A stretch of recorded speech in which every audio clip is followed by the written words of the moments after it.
Bonjour à toutes et à tous, bienvenue sur le plateau de Smart Impact, l'émission de celles et ceux qui font de la RSE, la responsabilité sociétale et environnementale, un axe fort de leur stratégie. Voici le sommaire. L'invité de Smart Impact, c'est Jean-Luc Schnebelen, président d'EDIS, groupe français d'ingénierie et de gestion d'infrastructures complexes, notamment des ports, des aéroports. Il réinvente le pacte social de son entreprise pour mieux associer les salariés à sa réussite. Explication juste après ces titres. EcoScore, Nutri-Score, Bio, Made in France, que valent les labels? C'est la question de notre débat aujourd'hui avec le président de l'association de défense, éducation, information du consommateur et le cofondateur d'Open Food Facts. Et puis dans Smart Ideas, vous découvrirez Bycom qui fabrique des supports de publicité en matériaux 100% recyclés. Voilà pour les titres, c'est Smart Impact et c'est tout de suite.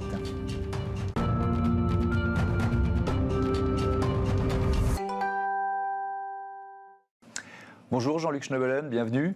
Bonjour. Vous êtes donc le patron d'EDIS, un groupe qui pèse près de 150 millions d'euros de chiffre d'affaires, plus de 1000 salariés. Quels sont vos cœurs de métier? Je les ai dit dans les titres. Ingénierie pour commencer, c'est quoi? Alors l'ingénierie, c'est réaliser des rêves qu'ont les gens dans la construction. Ça veut dire que leur construire des usines, leur construire des bâtiments recevant du public, des immeubles de bureaux. On se travaille avec les architectes. Et on s'occupe de tout ce qui est technique autour pour que votre bâtiment tienne le coup, vieillisse correctement, etc., Ouais. etc. Avec une dimension, on va en parler évidemment, des bâtiments de plus en plus intelligents et si possible de plus en plus sobres en énergie. Il y a aussi la gestion des ports et des aéroports. Évidemment, quand on dit aéroport, le secteur aérien souffre particulièrement. Alors, ce sont plutôt des aéroports de taille moyenne. Est-ce que vous souffrez, vous aussi, de la crise Covid depuis un an? Bien sûr, on souffre de la crise. Mais on a la chance d'avoir des aéroports où il y a très peu de trafic. Je dirais que donc on souffre beaucoup moins que les gros aéroports internationaux, ou comme Nice, de Paris, ces grands aéroports. Nous, on gère beaucoup de trafic, je dirais, de particuliers, et puis un peu de vols qui vont vers l'étranger, mais très peu. Et actuellement, on gère énormément de vols sanitaires. Donc, c'est devenu des plaques tournantes pour les vols sanitaires qui ont pris une proportion énorme, je dirais, dans cette période. Ouais. Alors, on parlera dans un instant de ce pacte social original que vous proposez à vos salariés et à vos actionnaires. Mais d'abord, l'engagement RSE d'EDIS, comment il se matérialise en matière d'environnement notamment? Alors, en fait, on considère que le RSE, c'est avant tout un état d'esprit. Et cet état d'esprit, il peut se retrouver, je dirais, à tous les niveaux. Alors, au niveau environnemental, on essaie de faire le maximum, je dirais, pour les générations futures. Ça veut dire qu'on tient compte, dans l'acte de construire, par exemple, de matériaux bio, mais aussi, on a lancé toute une réflexion sur des matériaux sains. Ça veut dire quoi, ça ? Qu'est-ce que veut dire des matériaux sains ? Ça veut dire qu'on veut s'éviter l'amiante des 20 prochaines années. On se rend compte que, par exemple, il y a des matériaux qui sont utilisés en France et qui le sont beaucoup plus difficilement utilisés en Allemagne. Pourquoi ? Parce qu'on considère qu'ils représentent un danger pour la santé. Et puis, des fois, deux matériaux qu'on met ensemble, au contact, mais produisent des choses néfastes. Je ne sais pas si vous vous rappelez, dans vos cours de chimie au collège, vous mettiez deux produits complètement inoffensifs, et là, ils commençaient à bouillonner, à créer des fumées nocives, etc., etc. Donc, mais ça veut dire que vous intégrez ça, mais ça veut dire que vous allez même plus loin que ce que les règles françaises vous imposent, si j'entends bien. Bien entendu, c'est vraiment, on s'impose, je dirais, une vraie recherche sur les matériaux. Moi, je prends un exemple qui est toujours très flagrant, et qui est vrai pour un peu tous les métiers. C'est-à-dire qu'on ne fait pas de synthèse. Ce qui manque, c'est que quelque part, quand on travaille sur un produit ou sur un problème et on ne regarde pas les conséquences de l'autre. Aujourd'hui, vous avez très peu de personnes qui meurent dans un bâtiment par les flammes. Ça veut dire qu'on a su gérer l'incendie.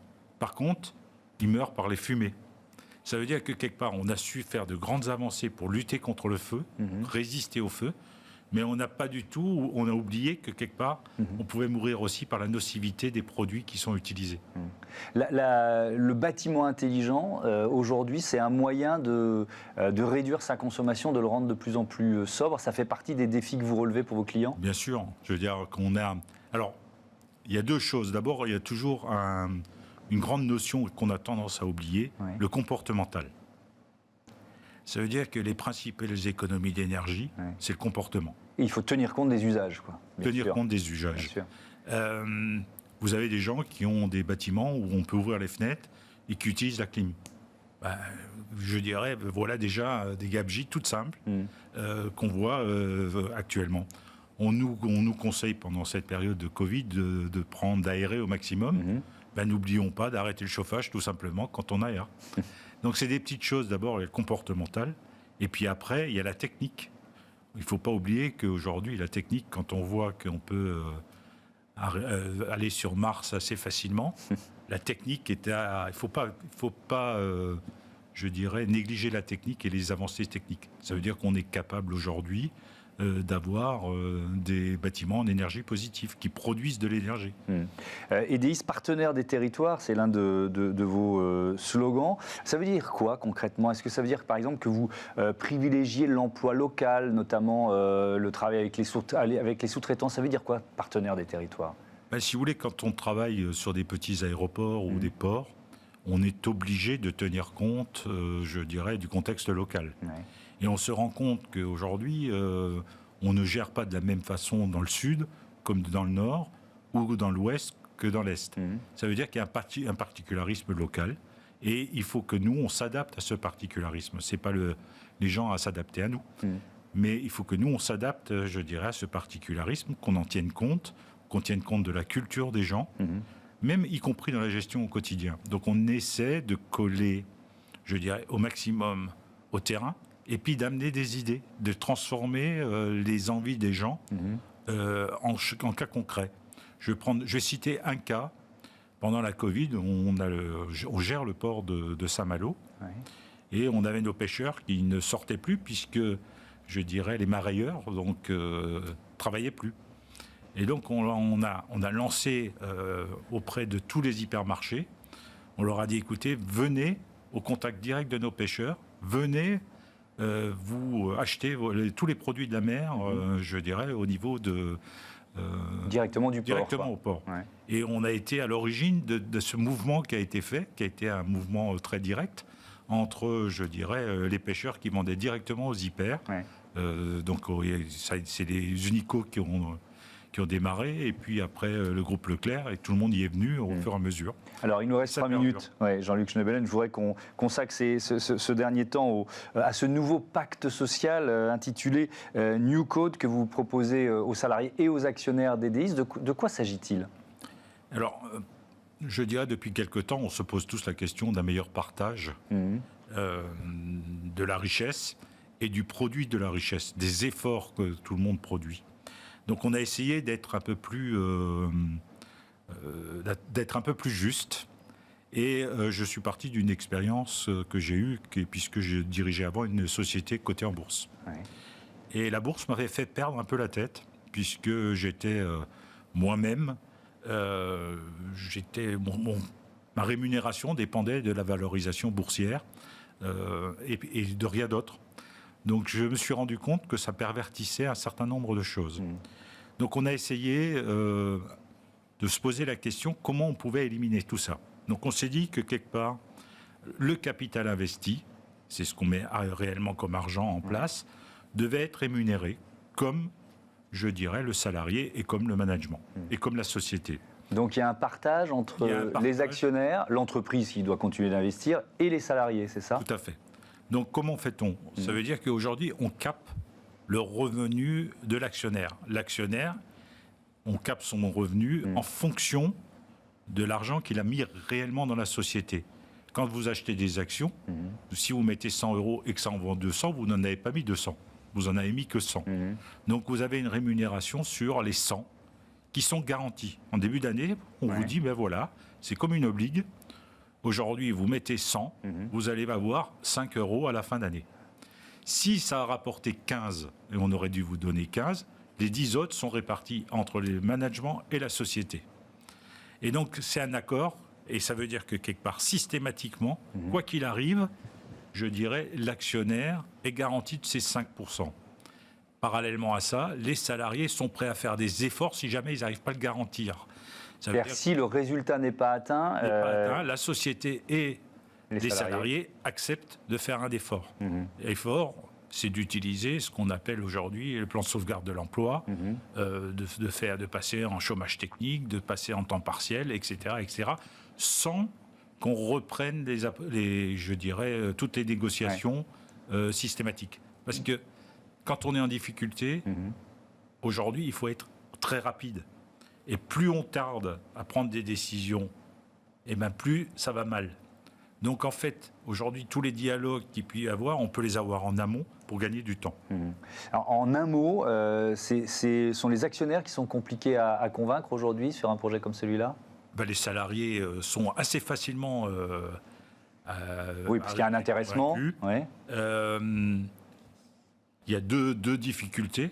Les partenaires sociaux, quand je parle des partenaires sociaux, effectivement l'actionnaire, qui considère que quelque part c'est une réduction de son profit, et les partenaires sociaux qui considèrent que quelque part on ne passe plus par eux puisqu'on a un accord d'entreprise qui permet de s'éviter tout ce type de choses. Voilà, on suivra ce nouveau pacte social, on verra s'il aboutit. New Code proposé donc chez Edeis. Merci Jean-Luc Schneebelen, bon vent à Edeis. Tout de suite, notre débat sur les labels de consommation.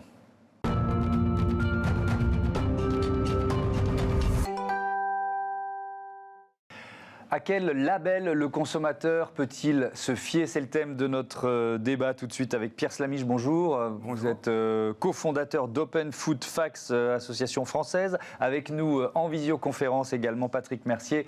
Bonjour. Vous êtes le président de l'ADEC, ADEIC, Association de défense, éducation et information du consommateur. Est-ce que vous m'entendez bien? Tout à fait, formidable. Et c'est ADEIC. ADEIC, voilà. Je commence avec vous, Pierre Slamiche. Depuis le 7 janvier dernier, vous proposez l'EcoScore sur votre site et sur votre application. Qu'est-ce qu'il apporte dans l'univers des labels? Qu'est-ce qu'il apporte de plus, si j'ose dire? C'est toujours très compliqué de déchiffrer les étiquettes. À partir de 2015, on a eu le Nutri-Score, donc cette note de A à E qui permet de simplifier la lecture du tableau nutritionnel, que moi personnellement, j'ai jamais compris. On a ensuite affiché le score Nova sur la transformation des aliments. Est-ce que les produits sont ultra transformés? Ça a un impact sur la santé. Et donc là, depuis le 7 janvier, on calcule l'EcoScore, qui a pour but de permettre de mieux comprendre l'impact environnemental des produits, qui est quelque chose qui n'était pas possible jusqu'à présent. Comment sont-ils attribués? Ça va là aussi de A à E. Selon quels critères vous attribuez un bon ou un mauvais EcoScore? Alors, on s'est basé sur les données de l'ADEME, qui publie des données en open data, donc ce qu'on appelle des ACV, des analyses du cycle de vie, qui permet de voir l'impact carbone des produits. Donc, c'est la composante majeure de l'EcoScore. Et puis après, on va attribuer des points bonus et malus en fonction de l'origine des ingrédients, des modes de production, et donc aussi de la recyclabilité des emballages, de la circularité des emballages. Patrick Mercier, qu'est-ce que vous pensez, vous, de l'EcoScore? Est-ce que vous y voyez un progrès? Certainement. Alors, je rectifierai un peu ce qu'a dit votre interlocuteur, à savoir que Nutri-Score est quelque chose quand même qui se déconnecte et pas du tout des réalités, c'est-à-dire qu'on arrive avec un coup d'œil à voir un petit peu la qualité de l'aliment. Donc on ne peut que saluer cette initiative, et du reste, Nutri-Score et votre système actuel que vous proposez, EcoScore, c'est à peu près du même registre. Donc nous avons participé à l'élaboration de Nutri-Score, et on ne voit que d'un bon œil, comment dirais-je, un label EcoScore. Après, il y a certaines questions qu'on aurait envie de poser, parce que qui l'attribue, quels sont les cahiers des charges, est-ce qu'il y a on peut valider, est-ce qu'il y a on arrive à savoir un petit peu comment c'est évalué, mais c'est une initiative que l'on ne peut qu'approuver, que le consommateur visuellement ne peut qu'approuver, parce que ça permet aussi de savoir un peu ce que c'est. Oui, alors Pierre Slamiche va pouvoir répondre. Je pense que vous n'aviez pas bien compris ce que disait Pierre Slamiche. Il regrettait l'opacité des étiquetages avant le Nutri-Score. Hein. On est nous aussi pour le Nutri-Score. Oui, on est bien d'accord. C'était vraiment avant les emballages, avant le Nutri-Score, le côté tableau nutritionnel que moi, personnellement, en tant que non-nutritionniste, j'avais du mal à comprendre. Alors, vous nous avez dit que vous partez des informations de l'ADEME pour établir ces Nutri-Scores. Et donc, on est sur la durée de vie complète d'un produit. Mais est-ce que ça veut dire qu'un produit bio peut avoir un mauvais éco-score ? C'est l'une des critiques qui vous est faite, que j'ai lu. Alors, on a pris en compte les modes de production. Il y a des points bonus pour le bio. Soyons clairs, il y a pas mal de points bonus pour le bio. Par contre, effectivement, un steak de bœuf bio, ça va pas être éco-score A, ça c'est clair. Et sur la méthodologie, pour vous répondre sur la méthodologie, nous on a à cœur, comme pour le Nutri-Score, que les méthodologies soient transparentes, ouvertes. Et donc toute la méthodologie de l'éco-score est disponible sur le site. On a fait ça en collaboration avec plusieurs acteurs du bien manger, ScanUp, Yuka, donc du coup Open Food Fact. Et toutes nos méthodologies sont transparentes. Nous, on fait des données ouvertes et on calcule des scores basés sur la science avec où c'est pas des boîtes noires. Ouais, vous êtes venu avec deux produits, 2 exemples. Vous pouvez nous les montrer, nous les détailler ? Ouais. Donc celui-là, par exemple, le tofu nature. Tofu nature. Ouais. Donc si on le scanne dans Open Food Fact, on va avoir un Nutri-Score qui est A. Ouais. C'est un produit ultra transformé, donc il va être Nova 4. Et sur le côté environnemental, il est EcoScore B, donc un faible impact environnemental. D'accord. À contrario, alors là, j'ai pas le Nutri-Score en tête sur les boudins, mais par contre, du coup, c'est de la viande, donc du coup, EcoScore D. Donc ça veut pas dire qu'il faut complètement arrêter de manger de la viande, mais par contre, ça a un impact environnemental plus important sur l'environnement. Patrick Mercier, votre mission, je le rappelle, c'est de défendre, éduquer et informer les consommateurs. Est-ce que vous diriez qu'il y a trop de labels aujourd'hui ? Est-ce qu'il ne faudrait pas un peu simplifier ? Alors tout à fait d'accord, parce qu'il y a trop de labels et le problème c'est que trop de labels tue le label, comme pour plagier une autre phrase. À savoir que vous avez les AOC, vous avez les IGP, vous avez le label rouge, le LAB, c'est-à-dire agriculture biologique. C'est-à-dire que ce sont des bons labels, ça c'est évident, qui ont été avec des cahiers des charges, avec le fait de pouvoir les contrôler d'une bonne manière, mais à un moment donné, il y a trop de labels, ce qui fait que les personnes ne savent plus très bien si ce label, comment dirais-je, correspond réellement à quelque chose, et c'est une incitation à prendre conscience comment on consomme. Moi, je vois très bien, comment dire, ce que je viens d'entendre, à savoir que l'impact écologique n'est pas neutre sur l'environnement. Je rappelle quand même que l'ADEME, c'est l'agence de l'environnement et de la maîtrise de l'énergie, donc rien que cette définition nous montre un petit peu des perspectives, mais je crois qu'il faudrait mettre un petit peu d'ordre dans tous ces labels, et c'est vrai que la lisibilité à partir de couleurs ou de graduation de 1 à 6 me paraît une excellente chose, parce que le consommateur rentre tout de suite dans le... Alors ça ne veut pas dire qu'il ne faut pas consommer, hein, comme on dit souvent, quelque chose qui est en rouge, il ne faut pas le consommer. On peut le consommer parce que le consommateur est libre de le consommer, mais il faut avoir conscience de qu'est-ce qu'on consomme et puis aussi le coût écologique, comment dire, d'une production. Je voudrais prendre un exemple, Patrick Mercier, le label Made in France. Est-ce qu'il ne faudrait pas durcir les conditions de son attribution ? Parce qu'aujourd'hui, on peut avoir le label Made in France en ayant simplement, on va dire, assemblé ou transformé un produit. Ça veut strictement dire Made in France en effet à l'heure actuelle, parce qu'il suffit de recevoir quelque chose qui vient de la Communauté européenne ou d'ailleurs, il suffit de rajouter quelque chose et à ce moment-là, on peut partir que c'est Made in France. Et en effet, ça ne veut pas dire grand-chose. C'est-à-dire que là, pour moi, il y a quand même une certaine duperie, d'une fraude même, entre guillemets, morale, hein, par rapport aux consommateurs, où on a l'impression qu'on consomme français, alors qu'on peut consommer tout à fait autre chose que français, mais simplement il y a eu une petite virgule qui a été rajoutée. Et ça, c'est pas une bonne chose. Patrick Slamiche, est-ce qu'il faut réserver, parce que là on est dans des outils qui sont très visibles pour le consommateur, les Nutri-Score, les EcoScore, est-ce qu'il faut, et donc là je parle du drapeau français, est-ce qu'il faut le réserver aux produits qui sont vraiment d'origine France garantie ? garantis et pas seulement ceux qui sont, pas aussi ceux qui sont assemblés en France? Il faut laisser à chacun et chacune le pouvoir de faire des choix et déjà qu'il y ait la transparence sur l'origine des ingrédients. C'est-à-dire que moi, j'ai aucun problème pour manger des ingrédients qui viennent de Belgique ou d'ailleurs. Bien sûr. Mais par contre, quand on lit une liste d'ingrédients aujourd'hui, on a une liste d'ingrédients où parfois il y a un des ingrédients dont l'origine est mentionnée parce qu'elle est valorisante, mais le reste c'est l'opacité totale. L'EcoScore prend en compte ces origines, mais pour l'instant on a demandé aux producteurs du coup plus de transparence sur ces origines. Patrick Mercier, Origine France Garantie, si on doit citer un label peut-être plus fiable ou plus signifiant que les autres en matière de Made in France, c'est le bon, Origine France Garantie? Alors, Origine France Garantie, c'est peut-être un bon label, sauf que vous avez, comment dirais-je, des aliments qui viennent hors de France et qui peuvent être excellents. Donc, il faut faire attention aussi à ne pas vouloir faire du français franco-français. Là, le consommateur, en effet, appuie une démarche soutenant notre agriculture, notre appareil de production, mais ça n'exclut pas qu'on peut avoir à l'intérieur de l'Europe des aliments qui sont bons. Et est-ce que les Français produisent toujours le même meilleur produit sur le marché? Je ne sais pas. Non, mais ce n'est pas le débat. Le débat, c'est réserver le drapeau français à ce qui est vraiment fabriqué en France.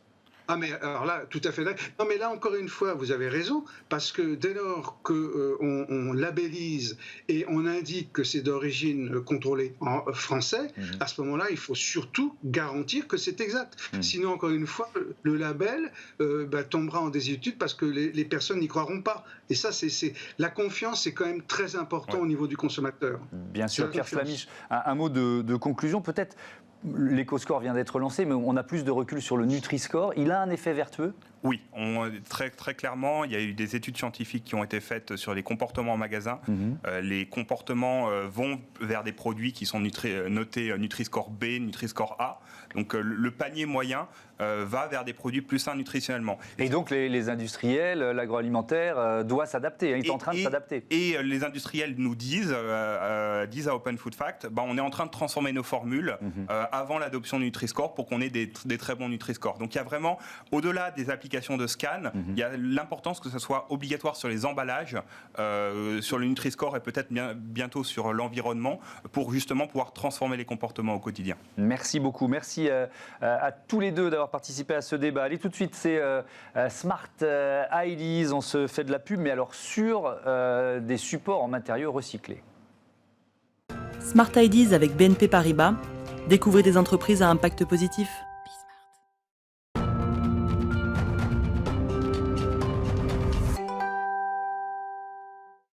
La bonne idée du jour, elle est signée Laurent Froissart, bonjour. Bonjour. Bienvenue, vous dirigez Bicom et My Nature Box. C'est quoi votre métier ? Alors, notre métier sur Bicom, c'est de concevoir et de fabriquer du mobilier publicitaire en carton essentiellement recyclé. Donc des supports publicitaires, tout à fait. Ça. Vous affichez effectivement, notamment avec My Nature Box, un objectif de 100% recyclé. Oui, c'est le cas aujourd'hui. On travaille pour des grands groupes qui intègrent dans leur démarche RSE la partie communication et marketing.